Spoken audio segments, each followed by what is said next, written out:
So Soul Leveling just concluded its best fight to date. And it's the one that's been going on since the show first started so many weeks back. Fights are bigger than just watching Jinwoo jumping around, summoning dragons and armored knights and the like. That's always going to get us excited. At the end of the day, we all got a little monkey brain in us. We're always going to get hyped up for that stuff. But the most important, the biggest fight has been the fight for Jinwoo's mother. The one who is pretty much in a comatose state, an incurable disease. And when you dangle the ability to potentially heal her, it's going to fuel anyone to go to their maximum potential. And even after it was crafted, and apparently we got 6 of them, which, hey, that means the mother potentially, our boy's dad, and maybe 4 other people can get cured of things or moments that would normally kill them. And that does have me concerned. Eventually the government will get a little suspicious and maybe, it will become a choose who we want to save versus the other. But still, at the end of the day, that moment, the directing, the music, oh, do I love the music. But that soft blue lighting, we have seen Jinwoo go up against so much and not flinch, especially in the 2nd season. His hand was trembling. This was the most human we've seen him since he really has transformed and started taking human lives. Even if it's a menu telling him to do so, at the end of the day, he's felt pretty emotionless compared to a lot of people. And to see him be truly human, and to get that W, what he's been fighting for, and her waking up, the amount of joy and proudness and accomplishment that I felt, and I'm not even the guy who worked for it. It's masterpiece level directing. It wasn't easy to get. And hell, in a lot of ways, you took away his sense of purpose after this. Of course, we know the ants are coming, so he's going to have other purposes, but still. Absolutely just insane.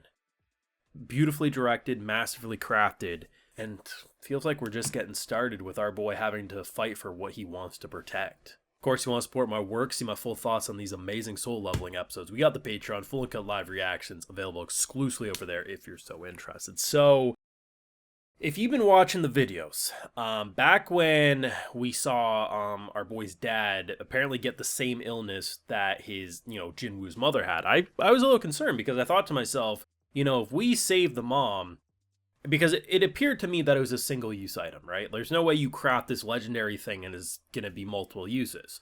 It turns out, I guess I was kind of right. It's just we got 6 of them rather than 1. So it removes potential drama there because we can most likely cure him. But here's the thing.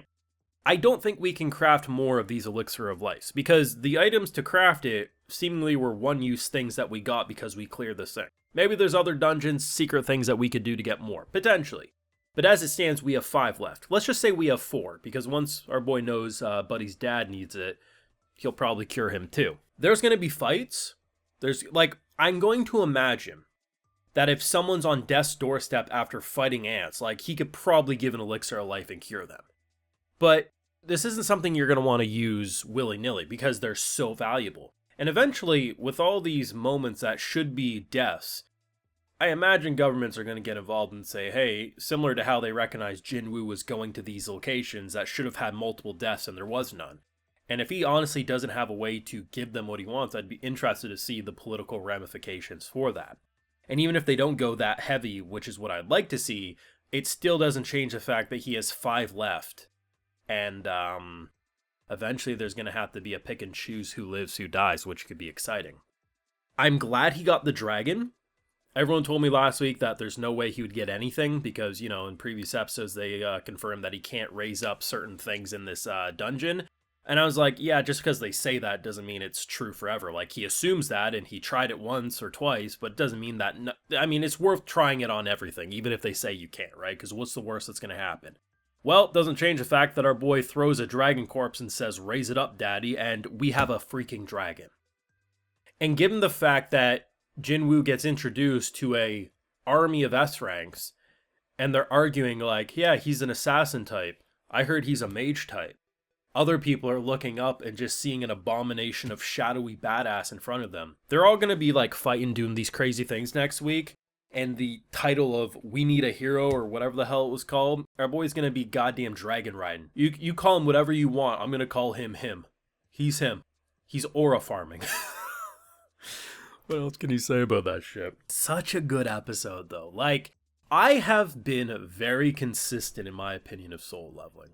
Whether we had episodes that were Jesus Christ, jaw to the floor, look at the cinema action we witnessed, like in last week's episode or many of the episodes in season 2. Or the episodes that were mostly dialogue, which there was a good amount in season 1. I've been consistent that all forms of soul leveling make up this circle. That without it, there would be bumps. So when we focus on other perspectives, people giving up lives, drinking at the bar, and all these different moments, they're all important to build the characters and world.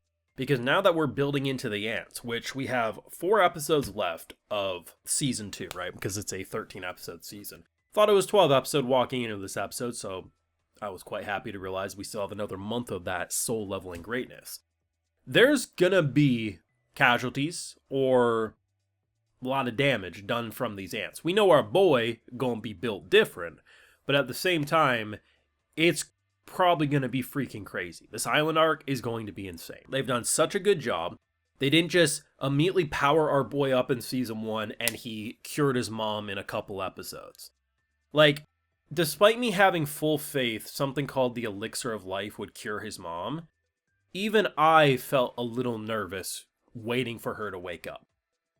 And I think one of my favorite things is watching different people. Now, I'm really going to call them haters because I don't think they're haters.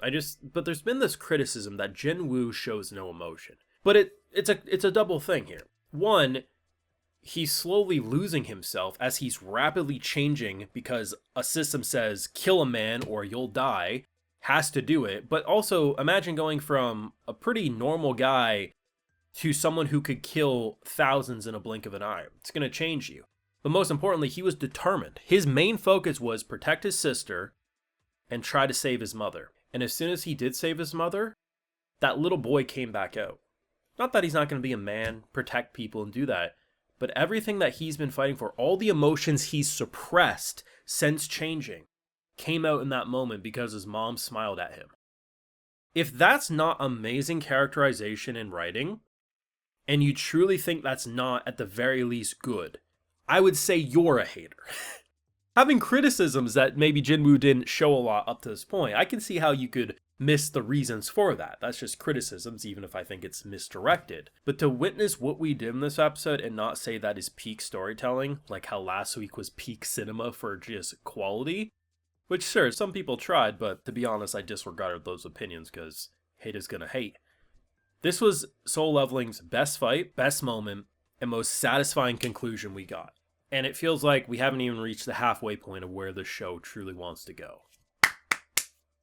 Bring it on. You let me know your thoughts and feelings on this amazing episode down below. How emotional did that scene make you? Because damn, did the music touch on my heartstrings. Let me know down below. Leave a like if you enjoyed, subscribe if you're new around here, of course, ring that bell, and like I mentioned, we got those full live reactions over on Patreon, and hey, while you're over there, I'll just give you a video shout out. Alright, so today we got Pranay Sumshwar, Darian Smith, Rosver Mullins, Diedrich Savon, Davlin, Harry Truscott, and we also have Sweet Ray 21. So I appreciate the support, everyone. Please take care, and y'all have a good one.